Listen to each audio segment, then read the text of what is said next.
Hi there, this is Eshu. I'm the abbot here at Zenwest Buddhist Society. This Living Zen-podcast is just one of the many resources we've created at Zenwest to make Zen practice and training more available and accessible to people all over the world.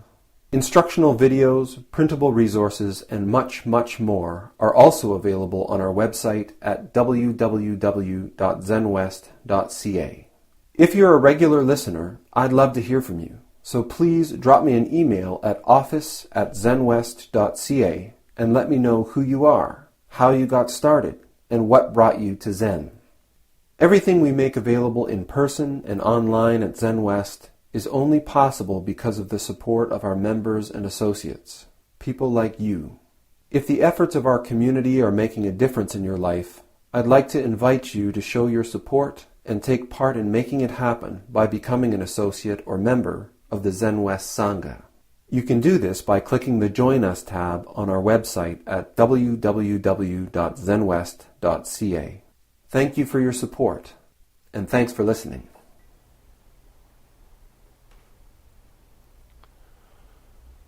This is the last Tuesday evening sit of October. So it is our custom now for 3 years to hold our annual memorial ceremony on the Tuesday closest to Halloween. So first, I'd just like to give everyone permission to sort of be comfortable. If you need to move around your legs to be comfortable, please do so. I'm going to talk a little bit longer than usual tonight, I expect. So please be comfortable.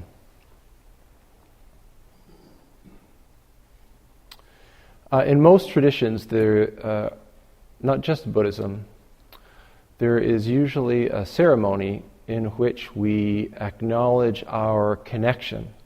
We take the time to reflect on our ancestors.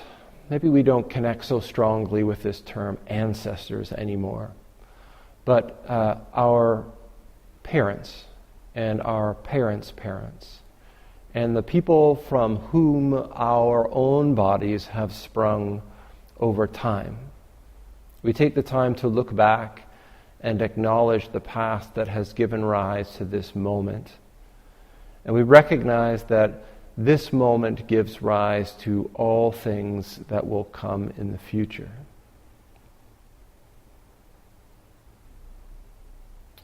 In the Buddhist tradition, this ceremony in Zen is called Obon, and it's usually done in the summertime in August in Japan.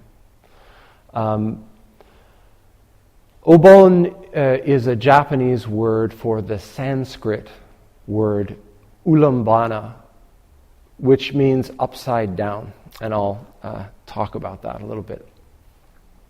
But first, the reason that I like to have this ceremony or have this practice near Halloween is because we have our own tradition. We've almost entirely forgotten about it. Halloween has become a wonderful celebration for companies that produce chocolate and maybe insulin. But there are still aspects which I think are valuable about Halloween.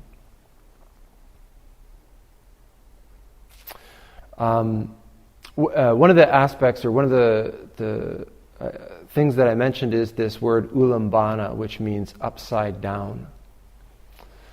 And this refers to the realm of the hungry ghosts.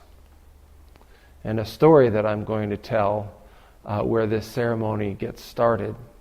But essentially, in this realm of the hungry ghosts, beings are hung upside down by their feet. And below them, just within reach of their hands, is this great sort of banquet of food. And everyone who's born into the realm of the hungry ghosts has a very big, hungry belly and a very small little mouth. And so as they hang there above the food with what they need, what they want, just in reach, there's this horrible realization. They've got big scoopy hands, perfect for scooping up the food, but there's no elbows. And so they're stuck in this position, upside down, inverted,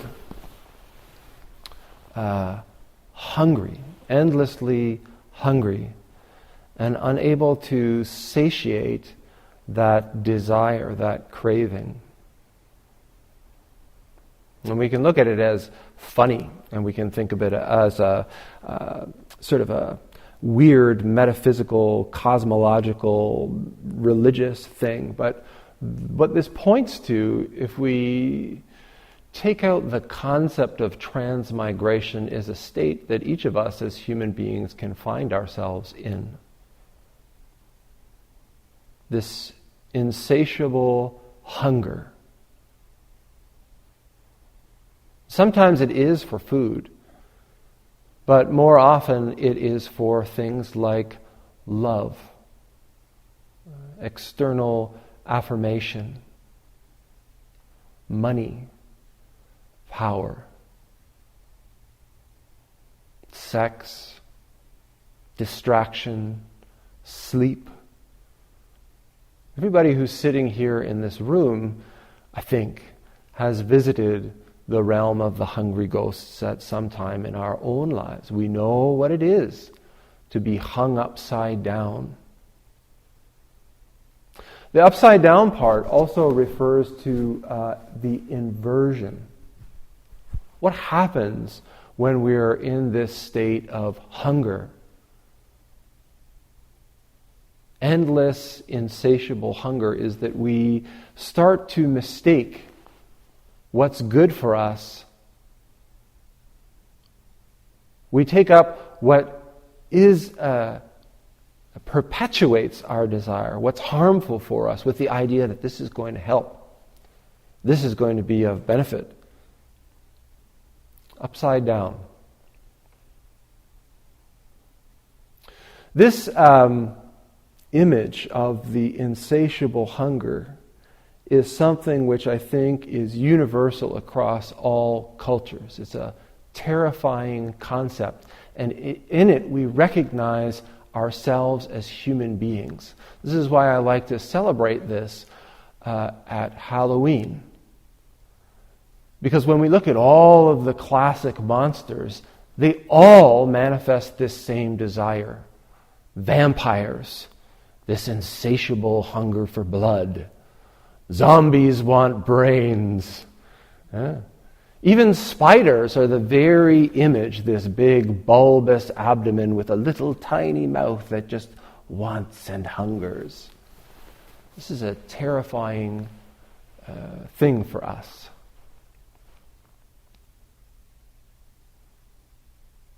So what do we do with that fear of wanting, that aversion of that desire, when each of us knows that not only we, but everybody that we know, everybody that we've ever known, will spend some time in this realm of the hungry ghosts?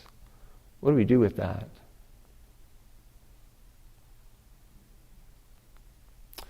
Up on the Butsudan, on the shrine table this evening, we don't have the Buddha image. We have a Dharma king, he's called. His name is Fudo Myo-o. Fudo means, it's another Japanese word for a Sanskrit word, which is achala. And achala means the unmovable. Unmovable! And he's always depicted standing on this rock. Sometimes he's sitting on the rock, but the effect is the same, unmovable. And he's wreathed in flames. He is a Dharma king, but if you go up and look at him, he's a bit scary looking. He's got fangs. One of them is pointed up from the bottom jaw, and one of them is pointed down. Looks like, I don't know, a demonic Billy Idol or something. Maybe that's dating myself. These are all symbols. The wreath of flames is symbolic that Achala Fudo is a Dharma king who enters the hellish realms and the realms of the hungry ghosts to confront what we're afraid of. In his hand, he carries, on the one hand, he carries a sword, which is to cut attachments. It's the sword of prajna. It's to cut off attachments. And in his other hand, he carries like a lariat. And this is for binding people. Each of us, I think, if we've spent any time in the hungry ghosts, knows that these two things can be useful. It's one thing to cut off our attachment, to cut off the desire to do something, the activity that's causing us harm. But to walk away, that can be difficult. That can be even more difficult. So Fudo enters these hellish realms, cutting away attachments and drawing people out. His teeth, his fearsome teeth, are symbolic that always, first of all, he has this aspiration for awakening, this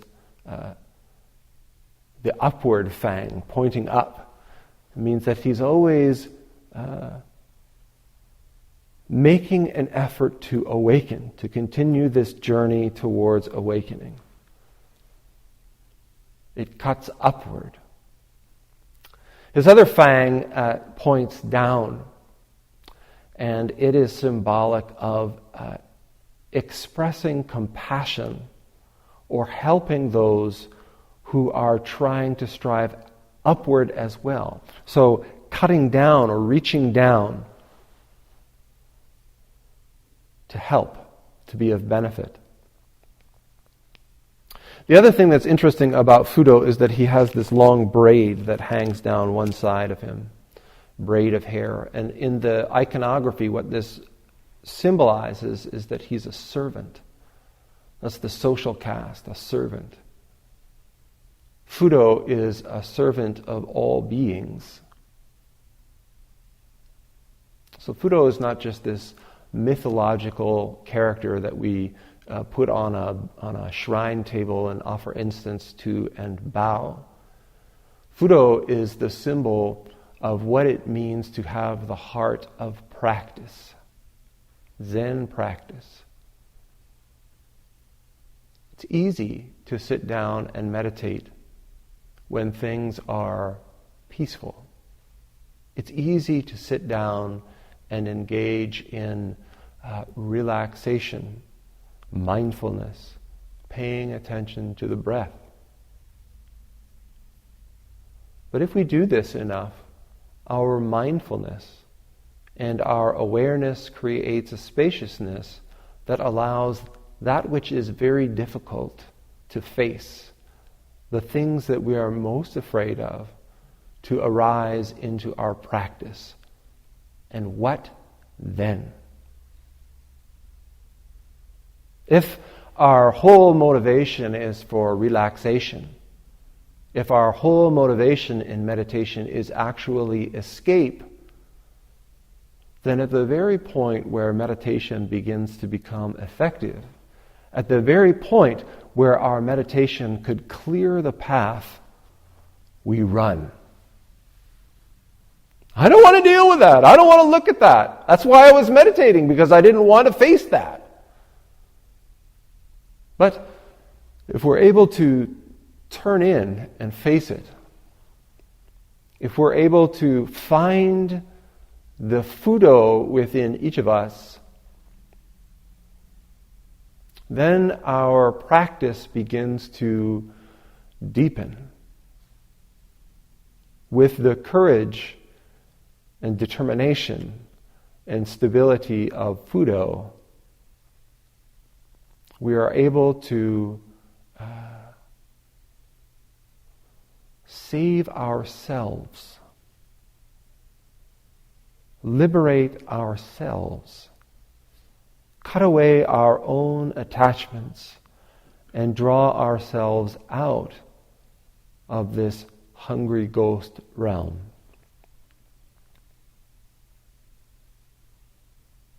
That's Fudo. So this ceremony, Ulambana, the story is that this ceremony started with the original Sangha of the Buddha, Shakyamuni. He was around 500 BC. And Shakyamuni had two primary students. One's name was Shariputra and the other's name was Moggallana. And these two were, they were like blood brothers from a very young age. They had very different qualities. Shariputra was very good with speaking. Moggallana was deeply intuitive, had great insight. But they supported one another as they grew up and as they began practice and as they left home to find a teacher, to find wisdom. And the story goes that as they traveled around looking for a teacher, they did what everybody in every bad B movie does. They said, we'll cover more ground if we split up. And usually this doesn't turn out well. They said, if one of us finds the awakened one, if one of us finds a teacher that is worthy, then we'll go and we'll find the other one and let them know. And the story is that it did end well, that Shariputra came upon Shakyamuni and was so thoroughly impressed that he went and found Moggallana and brought him. And it's said that under Shakyamuni's teaching, Shariputra had his great awakening in 14 days. Just 14 days, spending time with Shakyamuni. Moggallana, who is known for his insight, after arriving, had his great awakening after just a week. This is the example or the way that their capacity was described. Shariputra was so skilled with the Dharma teaching that when the Buddha was not there, he was called the general of the Dharma. So he was considered, if the Buddha's not there, Shariputra will sort you out. And Moggallana became famous for what are known as the powers. And one of those powers was his insight, was his sight. Now we have to get into sort of the mystical aspects, because this sight that Moggallana had apparently cut through realms of being, cut through the body. He could have insight into your past.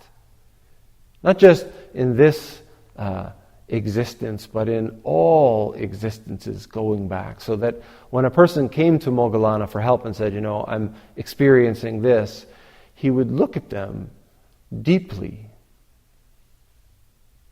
and tell them where this problem arose from and what the particular remedy was to solve the problem. And that was his gift. So the story is that one day, Moggallana, who had parted with some difficulty to pursue the spiritual path from his family, particularly from his mother, got to wondering whatever happened to his mother. And so with his great insight, he began to look around to see if he could find her.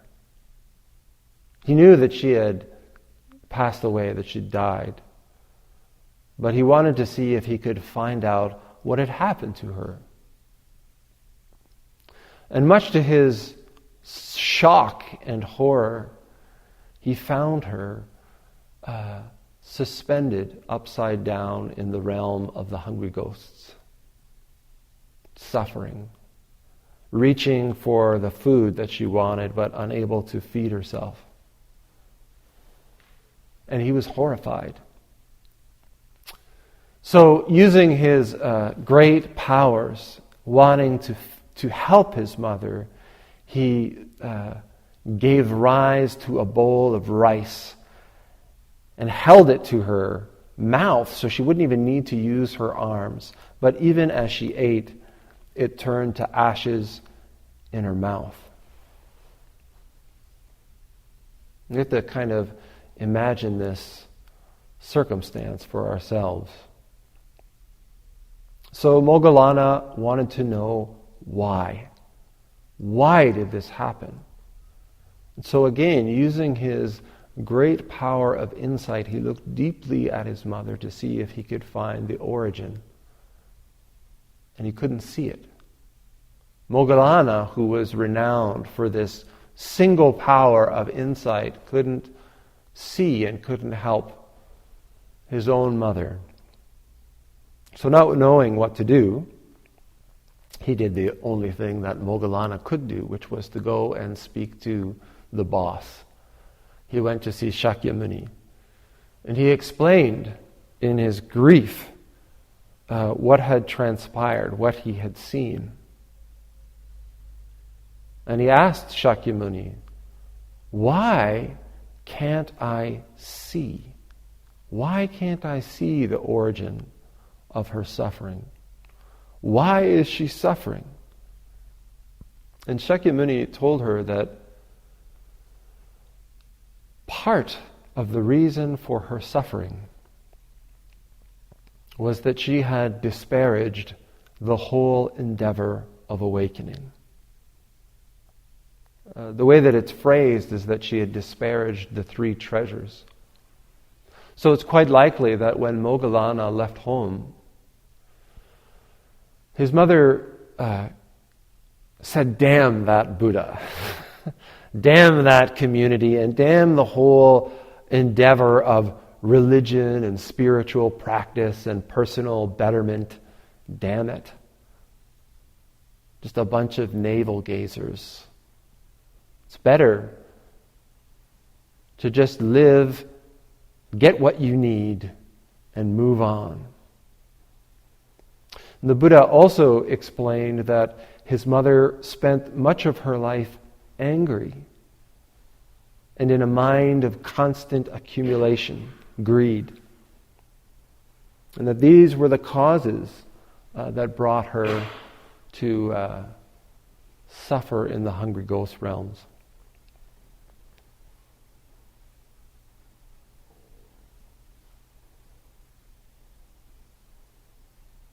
It's important, I think, when we look at this story that we don't get all, the Buddha was just angry because she didn't like Buddhists. It's not just that. We as human beings have a tremendous capacity for awakening. We as human beings have a tremendous capacity for transformation, liberation, and to be of benefit to all beings. I might argue that this alone, this single capacity, is our greatest human potential. When we diminish it, when we say, "I can't," or "I won't," or "you shouldn't," we make a very serious mistake. And we cut ourselves off from our own potential, our own capacity. Moggallana asked, I can see that. But why, with my capacity for sight, why can I not see this source? Why can I not perceive the origin of her suffering? And the Buddha explained that this is because each of us is intimately related.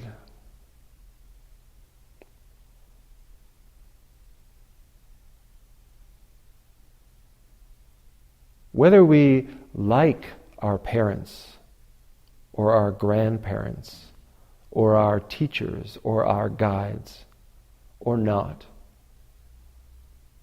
through our relationships we become intimately connected with them, bound to them.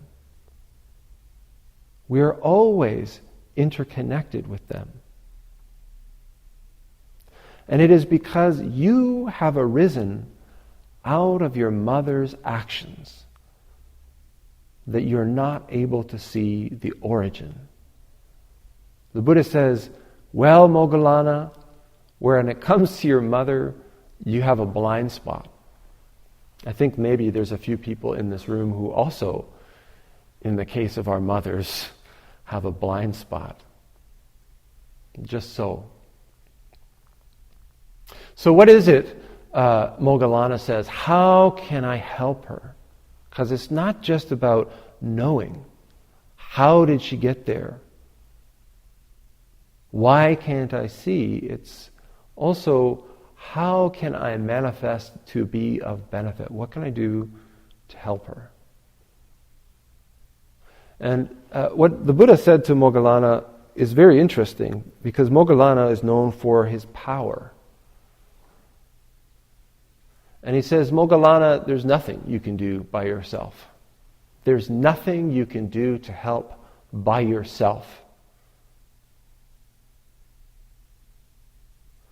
If you want to help your mother, you will require the merit of many people. You will require the effort of many people. You will require the support of many people, the whole Sangha. The whole Sangha, this whole community, the triple jewel, will be required to help your mother. The cause of her falling into this state is her disparaging the three treasures, and it's only the three treasures that will be able to free her. And Moggallana says, well, how can I do that? And the Buddha says, well, the Sangha is coming out of its rains retreat, so you should make an offering to them. You should make a contribution. You should offer food and flowers and incense and light to the Sangha. And as they receive this offering, that aspiration, the strength of that community, of that endeavor, will free your mother. I always like to point out, when I first heard this story, I thought, oh, that's really clever. That's a great way to convince people to make donations to the Sangha. You know, oh, your mother's suffering somewhere and you should make a donation to the Sangha. But then I realized that this isn't a lay person, this isn't a wealthy person who's being asked to make a donation. This is Moggallana. He's one of the monks. He's one of the first monks, one of the poorest monks. He has very little to offer, and yet he is being asked to offer it.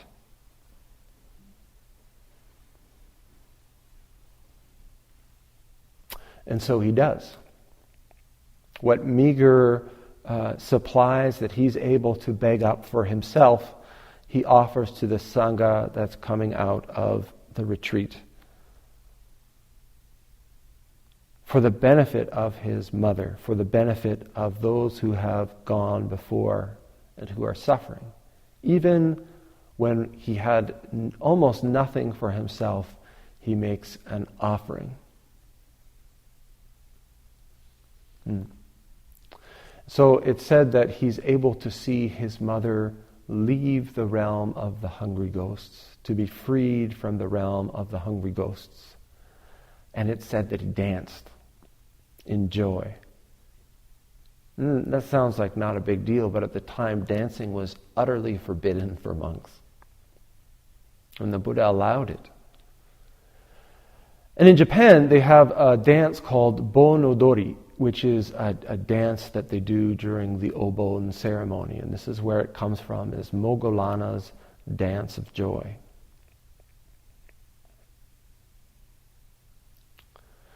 So tonight we are here to have this recognition, this memorial ceremony. This year we are a little bit simpler than we usually have it. Usually there's two big white covered tables, and there's offerings of food and fruit and cake and expensive incense and money and light and lots of flowers. But this year has been a difficult one for our community and for me personally. As most of you know, early this year, my eldest sister was diagnosed with metastatic cancer, and about a month after her diagnosis, she died. My aunt passed away in September. As a result, I have been absent from this community for nearly 3 months, I think, of this year. And as a result, the drives for funds have fallen short. The aspiration for practice has fallen away. The finances have become tighter and tighter. But here we are in October. Things are rounding a corner, and we're finding our feet in practice, and we're finding our financial feet again. And we come up to the memorial ceremony. This ceremony actually was eliminated because of the budgetary restraints. But in talking with the board, I felt like, just like Moggallana, it's important that we offer what we can. It isn't about having all the right stuff all the time. It's not about having an abundance, only giving when we have enough for ourselves and a little bit more. Just give away the fat that's on top. But it's about finding the capacity to give of ourselves even when we don't have enough. There's somebody who needs it. And we can have the strength and the courage to give.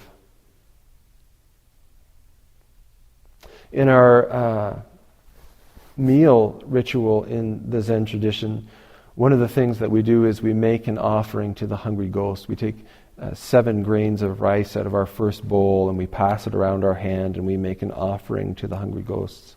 And this is done in exactly the same way. Our meals in the Zen tradition are very simple. Traditionally, it was made from food that was begged. And yet we have this practice of even so giving. So the rest, thank you for your patience. This is just the background of the ceremony. And I'm really not a fan of sort of doing rituals without really understanding what we're doing in those rituals. When we look at Halloween, as we practice it even here today in North America, we're actually engaging in this ceremony of feeding the hungry ghosts.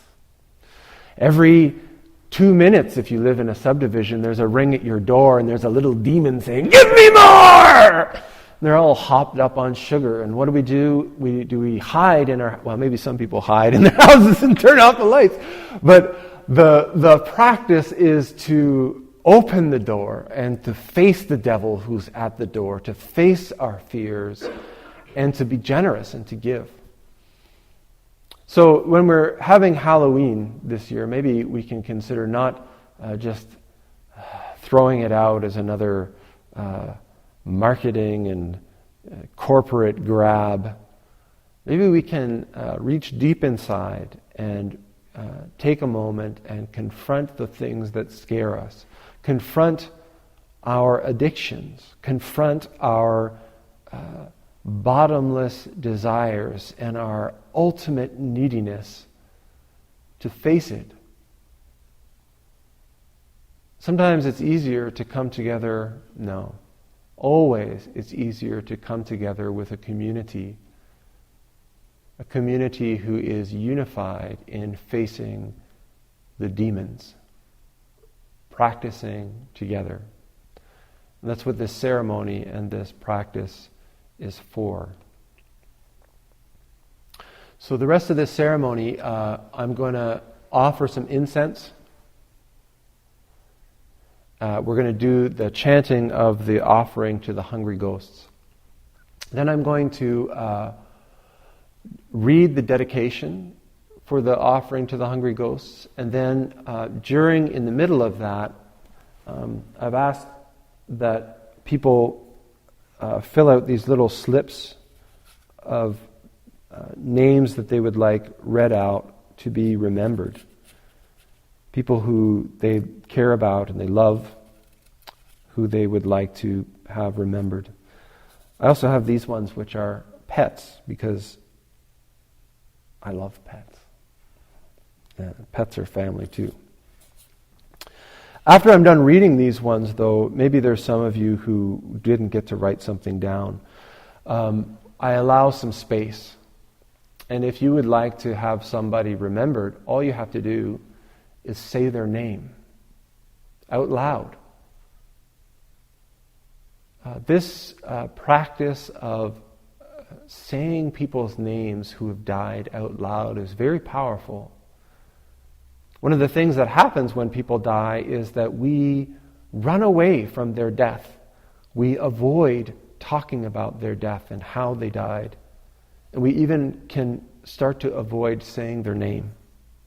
So this is just an opportunity to take a moment, offer some chanting, some incense, some light, some flowers, and to remember to say their name. Okay?